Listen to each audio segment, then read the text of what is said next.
Светот има ново жариште на воена криза. Дали безбедносните ризици ќе предизвикаат генерирање на енергетска криза и стагнација на светската размена и економија. Некои од водечките европартнери од Македонија влегува во рецесија. Едно од нив е Германија, која е наш најголем трговски партнер со над 4 милиарди евра.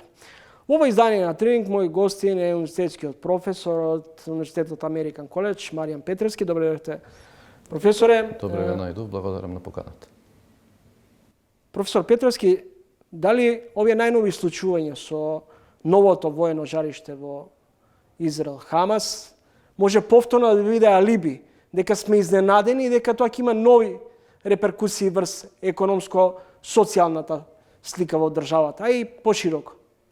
Како го гледаме овој конфликт, ако го гледаме малку поглобално, например како судир помеѓу истокот и западот, ако го гледаме како можност тој да се прошири на околните земји или да биде повод за зачестени терористички напади, тогаш тој секако би имал влијание врз глобалната економија. И во таа смисла секако дека и ние треба да бидеме будни, би рекол, еве да не го користам зборот загрижени. Во смисла на неговото влијание на пазарите, од чиста економска гледна точка, во моментов се уште тоа влијание многу ограничено и на финансиските пазари, и на пазарите на енергенти. Меѓутоа, повторно велам, ако се гледа како можност за една интензивна и пролонгирана неизвестност, тогаш секако дека ќе додаде на моменталната тензија која што постои на финансиските пазари, па дури и на пазарите на енергенти, особено ако се размислува низ перспектива на улогата која што, например, Иран ја има или би ја имал во целиот тој конфликт како еден важен играч на пазарите на енергенти. Петровски, се чини дека инфлацијата помалку се смирува, но цените се уште високи. Дали се уште обстојувате на вашиот став дека инфлацијата е увезена и дека таа со текот на времето постепено ќе се намалува? Точно е тоа дека инфлацијата се смирува. Последниот податок е 6,6% во септември. Во октомври очекувањата се дека таа бројка ќе биде дополнително пониска, меѓу другото по две основи. Всушност, првата е затоа што имаме многу висока споредбена основа со лани и втората е дека во меѓувреме настана замрзнување на цените на одредени артикли во делот на храната, кое што настана на крајот на минатиот месец, па ефектите во бројките ќе ги видиме тек во овој месец. Сега во вашето прашање клучното е дали инфлацијата е се уште увезена. Таа беше увезена, затоа што шокот настана со почетокот на руската инвазија врз Украина и беше увезена во доминантен дел во текот на целата мината година, 2022, значи кога велам доминантен, грубо велам над 90%. Меѓутоа, што се случи во меѓувреме, таа започна да се пренесува на останатите компоненти од потрошувачката кошничка, што се гледа во тоа што порасна базичната инфлација, значи за нас економистите тоа е исто така важен концепт, бидејќи ги мери цените на сите добри услуги кои што не вклучуваат храна и енергија, и таа базична инфлација беше и се уште е упорна. Значи се уште не се намалува со темпо со кое што ние би сакале да се намалува или со кое што темпо очекувавме дека ќе се намалува. Па клучното прашање е што се уште го создава тој притисок, знаејќи дека глобално цените кај храната искусија падови кај одредени сегменти на храната, а во делот на енергијата имаме една релативна стабилизација. Но што е решението околу овој ценен шок, кој може би клучното прашање и што најмногу ги мачи граѓаните? Дали може би владините мерки беа помалку задоцнети и дали сега постфестум со замрзнувањето на цените всушност е веќе задоцнет чекор? Домашни притисоци врз цените се појавија кај одредени точки во синџирот на добавување и истражувањата покажаа дека тие точки биле важни и кај производителите и кај трговците, но со поголем нагласок кај трговците. И сега тоа дава оправдување зошто владата се реши да замрзнува цени на одредени производи од храна, односно дава една поддршка за да ги смири тие однесувања на овие чинители кои што ги ги спомнав. Мислам дека е клучно мерката на замрзнување на цените да не биде долгорочна, меѓутоа да не се соопштува моментот кога таа ќе престане да важи. Тоа е еден, мислам, момент кој што владата можеби ќе сака да го коригира, затоа што се генерираат инфлацијски очекувања. Дури инфлацијски очекувања препознавам и во вашето прашање, да не зборуваме кај граѓаните кои што секојдневно пазарат во маркетите. Значи, битно е да се стабилизираат инфлацијските очекувања. Во однос на затегнување на каматните стапки, кога реално може да се очекува намалување на каматните стапки? Значи, во моментот со вака подкренати инфлацијски очекувања, кои што освен во овој сегмент во кој што говорев, се поттикнати и секако со сите дискусии сврзани со платите кои што ги имаме во земјава на различни фронтови, во таков контекст тешко е да размислуваме дека тоа би се случило скоро. И веројатно тешко е во моментов да се процени кога точно би се случило Централната банка да започне со олабавување на монетарната политика. Значи, во моментов такви услови не постојат. Трка по плати, речиси наставниците бараат зголемување на плати, лекарите бараат, пожарникарите, сите се на државен буџет, во меѓувреме функционерите си ги зголемија платите. До кога ќе бидеме сведоци на вакво социјално раслојување? Видете, има две перспективи на гледање на ова прашање. Првата перспектива е дека примањата, значи платите, пензиите и сите примања ја изгубија својата куповна моќ затоа што имавме раст на цените за кој што дискутиравме како беше генериран. И во таа смисла нормално е сите приматели на платите и на таквите примања да сакаат, да бараат, да им се компензира загубата на таа куповна моќ, што во дел се прави преку автоматските, викаме ние, стабилизатори, односно преку индексирањето на платите, пензиите со различни агрегати во економијата, а вториот сегмент е одредени адхок зголемувања со цел да се компензира таквата загуба на куповна моќ. Меѓутоа, вториот момент е да размислиме што генерира очекувања кои што за зголемување на платите кои што се фрапантно високи. Платите и пензиите тука секако ги вбројувам, за да може на некој начин да ги зауздаме и да ги контролираме инфлацијските очекувања кои што претходно ги зборував. И тука доаѓа во игра ова што вие го поставувате во вашето прашање, функционерските плати кои што несрекно беа зголемени со одлука на Уставниот суд, односно беше одмрзнато нивното замрзнување кое што било направено пред повеќе од деценија. Во тој сегмент мислам дека веќе излишно се зборува, бидејќи постои одреден општествен консензус дека таквата одлука на Уставниот суд требаше веднаш да биде пресретната од владата со предлог законско решение кое што ќе направеше тоа зголемување да биде разумно. Значи и таму нека се компензира падот на куповната моќ, меѓутоа да не биде тоа фрапантно зголемување, бидејќи велам тоа понатаму предизвикува лавина реакции кај различни други сегменти во општеството, ги подкрива инфлацијските очекувања и ние доаѓаме во една ваква ситуација во каква што сме сега. И да напоменам уште еден момент кога велам да биде пресретнато со предлог закон за регулирање на тој раст на функционерските плати, сметам на политички консензус околу таков еден закон, затоа што да не заборавиме дека функционери имаме и од партијата која што е во партиите кои што се во владата, меѓутоа имаме функционери и од опозицијата. Како да се реши проблемот околу недостигот на работна сила во ситуација кога сите или перспективата ја бараат, или грото од младите перспективата ја бараат надвор, или пак за да се вработат бараат релативно пристојни плати кои очигледно компаниите не се во можности и не сакаат да ги обезбедат. Интересен е еден наод од едно неодамнешно истражување кој што се однесува на тоа што го генерира притисокот врз платите во земјава.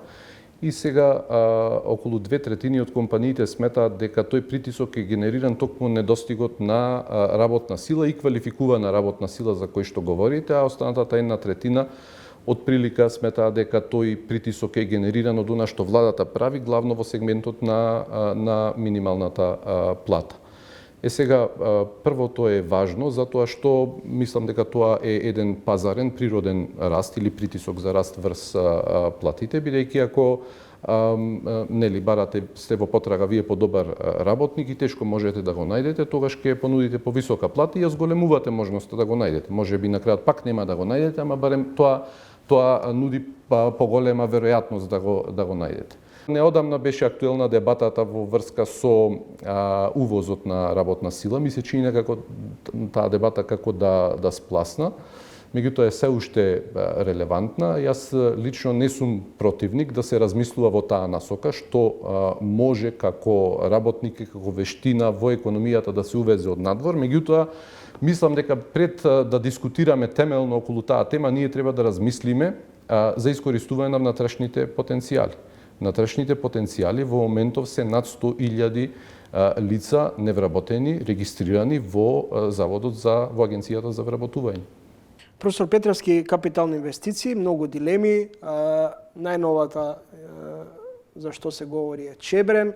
Претходно коридорот, изградбата на коридорот 8 и 10Д, за кој се дигна голема врева во јавноста околу и низа контраверзии. Во ситуација кога се уште, например, не знаеме како тоа ќе се одвива, колку денеска може да се зборува за сериозни капитални инвестиции како што е коридорот 8 и 10 и ова што се најавува со Чебрен?